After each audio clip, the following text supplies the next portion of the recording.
everyone. I want to welcome you to a new episode of The Laws of Entrepreneurship. Today, I am really excited to bring you Cole Gray, a YouTuber and a branding specialist. He is an expert on all things logos, and I am so excited to have him here today because I know that logos and branding are central to your business building activity, and it's probably the first thing that you think about when you're starting your business. So welcome, Cole. Thanks for having me on. Really delighted. Oh, me too. You talk about logos and I love logos and branding. It's in my blood. Why do you love them so much? I'm a visual person and I always have been. And I think logos are the ultimate kind of distillation of someone's message, I suppose, and what they're trying to represent. So it's a good struggle to get that into one image, one icon that can represent that. So I love the challenge of that. Everyone is different. Every single logo is a different challenge. So it's good. I enjoy it. Well, let's see if you're up for this challenge. I want to present you maybe two scenarios, if that's okay with you, of two different businesses. And I want to see how your approach is either the same or different for these two businesses. So the first one, let's say that I'm a mom and I've decided to start a from home business, maybe selling kids products. So what would be the questions, that you would ask me, or where do we go from here? Okay, so one of the first questions would be what's the long-term goal of the business? Do you want to just stay as a work from home mom and you don't want to really grow the business too big? It's just either a part-time income or just, a full-time income, but nothing, you don't want to take on staff or anything like that. It's just going to be a sole trader business. Or do you envisage franchising it out? Will it grow to be a larger company? Because there's different things that you need to take into account when you're creating a brand identity, I suppose. But it also, before you even get to the visuals, you need to work out the strategy. And so the strategy for a stay-at-home mom who wants to run a part-time, some extra money business, the strategy for that is going to be entirely different to the strategy for someone who has global expectations. The scope will be different. Let's say that I envision it being a multi-million-dollar company in the future once my kids are older. Okay. So we would probably want to find out what your budget is to start with, because we need to work out almost a plan of action. So, it's not just a logo, it's what goes with the logo. What's the whole brand landscape with that? All of your branding materials, marketing, you've got all your copywriting, photography. There's all of these things that people don't think about. They think, I need a logo because I'm starting a business. And it's like, your brand is more than a logo. Your logo is an identifier. So it's when people see it and they recognize it, it makes them think about any interactions that they've had with your brand. It's a bit like seeing someone's face, and you've got that kind of impression that makes you remember who they are. If you're bad with names and you can't remember their name, you'll probably remember how they made you feel the last time you met them. Either they made you laugh, or they made you cry, or they made you angry. Those things stay with you. And so brands are the same. And so we need to look at how you want to grow this multinational business. Will there be sub-brands within this? Is there going to be an umbrella brand and then sub-products below that? What's known as a brand hierarchy, brand architecture. And so it's so hard to kind of do a summary of what I would do for a business like this, because there are so many arms and legs that can grow from it. But I think the first thing that we would do, and I would do this with any business, it doesn't really matter what size it is start with your values, your core values, and then get those down. And we say, okay, are the values going to be your values for the company, or is the company got a different kind of set of values? Because your values may be very personal. They may be, it may be love, family, and I don't know, let's say caring. But for the company, some of those may be relevant, but the company may have a different approach. And so we need to kind of balance up. Well, what do we want to do? Is it going to be you? So for a sole trader, I would say that the values are very much the person who's in that business. I know it is for me. My values are, they don't change whether I'm in this office or whether I'm outside. But when it comes to larger corporate entities, it tends to be different because it's based more around culture and the culture that they're trying to promote with their business. And unfortunately, there's a lot of businesses whose values you would think are just entirely around money. But I think that's changing. I think everything's changing now because just with the younger generations who are coming up, they want to either work with or buy from companies and industries that are actually trying to make the world better. Not just use the resources and make profit. So I think even the big giants are having to slowly lumber their way into a 21st century way of thinking, which is great to see because it's actually making them have to look inward. Because if you just try to, if you just put your core values and your why, your purpose onto your website, that doesn't do anything. That's just, it doesn't do anything. You have to live and breathe them. And I think smaller businesses can do that really well because they're very agile and they can be, I don't like to use the word authentic because authentic is starting to get used as a marketing term. It always happens. All the genuine things start to get taken up by marketing. But when it comes to the larger businesses, it's much slower for them to make changes.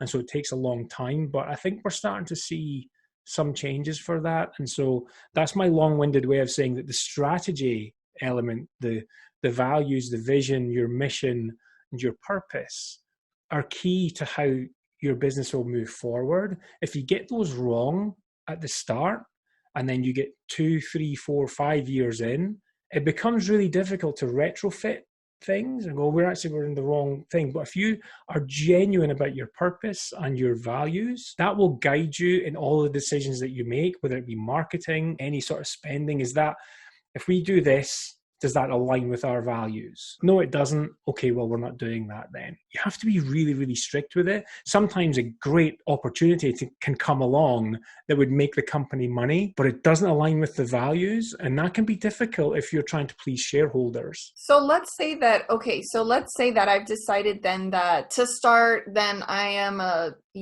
building my business around being a stay-at-home parent. And so it's easier to basically create content marketing, right, that aligns with my values and my mission statement. And now what? So I've written those things down. I've given them to someone like you, or I've told them to you.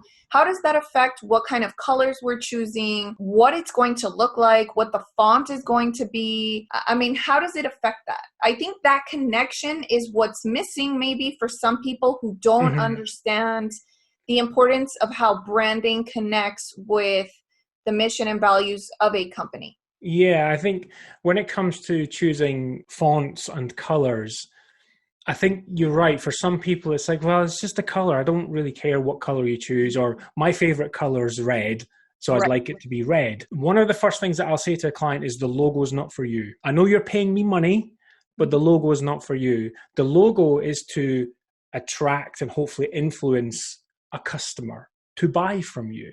And so we need to be thinking about your customer, your target audience. Where do they hang out?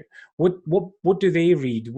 What's their favorite color? Is there where they hang out? Is there a general feeling, a color palette somewhere? Now, they're not all going to hang around in the same place, but this is where industry research comes in, and I do a lot of that. I'll look at your target market and your industry sector, and I'll look at that and I'll create stylescapes of your competitors, organize them into color bands and say, okay, most of them are in blue. There's a few in green. There's quite a few actually in purple. And then there's one weirdo out here in lime green. One of the decisions that you need to make around color in that respect is, do you want to fit in and be part of the industry, or do you want to be lime green and really stand out and be kind of, the punk element of your industry? You may go, oh no, we definitely don't want to be the lime green punk over here. But depending on how you answer the strategy questions and your target audience, let's say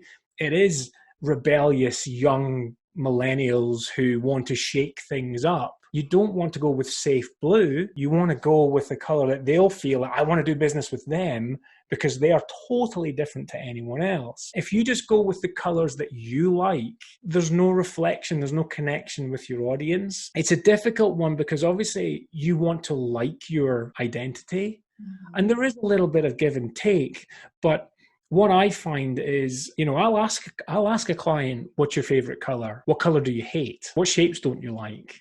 And I'll say, fine, that's great. Thanks for letting me know that. I can't promise that we won't use any of those because we haven't done the research. And when we get through it, and as we're working through the project, I'll be working very closely with you, and you'll see the results of the studies and the research. And we'll say, okay, look, this is where all these people are hanging out. And you might even be like, wow, I did not know that. I thought a lot of the time I assumed that they would be over here.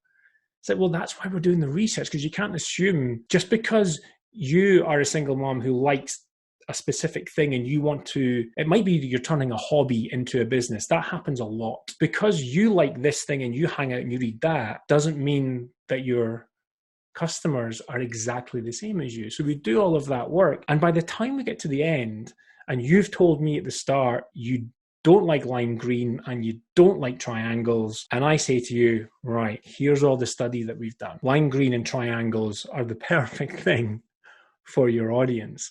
And then that's a discussion that we need to have. And it might be that we kind of tone it down a little. We don't go all the way over here. We bring it closer in so that you're a little bit more comfortable with it, but it's still leaning more, it's away from the blue. So you're not part of the crowd, you're on the outside of it. Not every brand identity project will go to those extremes, but they can do that. So color's an easy one for people. I think they can understand that red means danger or blue means cold. Right. But there's lots of positives and negatives for every single color, and you use those in whatever way you need to use them. So for example, if I'm working with accountants and I say, oh, red would be really good. Oh, we can't use red because nobody wants to be in the red. I say, well, red also means passion and energy. And do you not have passion and energy for your clients and their business? Oh, yeah, we do. So you can turn things around. And by going red as an accountant, you're on that, as the previous one, you're on that lime green edge. Accountants are mostly blue. They always want to have blue in one way or another. But if you go red, you're the new kid on the block who's wanting to shake things up. And it's the same with typography. But people don't really, that's more difficult, I think, for people to understand unless it's a really in-your-face, joke-like font. It's all squiggly and jagged, and it's like, oh, that's, we don't want to use that. That's not corporate enough. Fonts can have very subtle differences between them. And you could have an O, for example, which is geometrically very circular, or you can have an O which looks like it's been squashed in at the sides. Depending on the name of the business, certain words might not look right. You might like the font, but it might not look right and sit well and have the right feeling around it, especially when you apply color. When I design logos, I generally design them in black and white, first of all, because we need to focus on the shape and the form. If I show you a logo concept in, let's just use lime green. I don't know why that's in my head tonight, but if I show you like an amazing logo concept in lime green and you don't like lime green, you won't like the concept. Right. And no matter if I show you that great concept in another color, you will have fixed in your head that you've seen it in lime green, and it offsets your opinions on it. So by working in black and white, we're focusing on, right, let's look at the shape of this.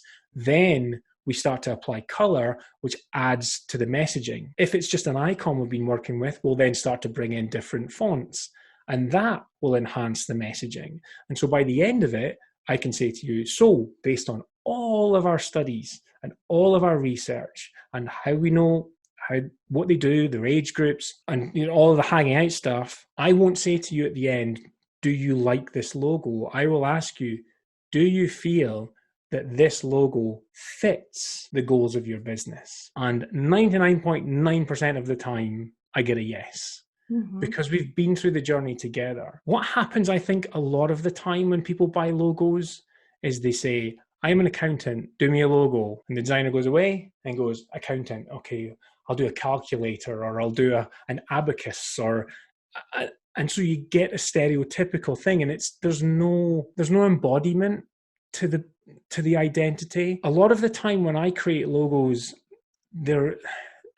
you can't look at the logo and go, that's an accountant, unless it says accountant. It's deeper than that. It's like the Nike logo is a tick. It's not a shoe. It's not, it's not a tennis racket. It's nothing. It's not sports related. But when you look at it closer, you go, well, it is. It's about performance and ticks and, moving forward that way. And when they first did it, people didn't know what it was. They didn't know it was Nike's logo. That brand equity, that visual awareness is built over time. Right. And so when you go to speak to a designer, if you say, designer, I want you to design me a brand, you're not really designing a brand. You're designing an identity that over time will become the brand. Jeff Bezos from Amazon was like, your brand is what people say about you when you're not in the room. It's a reputation. And so if you start a business, you don't have that reputation from day one. You have to work at it. And so it's my job to take your little work from home mom business and create all of the assets and create the feeling so that when you start to put it out on social media, people start to take notice of it and they start to talk about it and they tell their friends, and, oh, have you used them? Have you bought any of their stuff? Oh, have you left a review? I've seen some reviews. It's quite good. And it also comes down to, how you react to reviews. I see people getting bad reviews and maybe not counting to 10 before they reply, which is understandable. But I think if you're shown to reply to bad reviews in an even-handed way, that can go well in your stead, because it will show that you're trying to work something out. It's when either you see all these reviews unanswered or they're answered in an angry tone. We don't want your business or anything like that. So there's all of these things. These are the things that people remember, and these are the things that will give your brand a reputation, so that when they see your lime green logo, they go, that's that cool little business who are different to the other whatever it is you're selling. I definitely want to buy from them.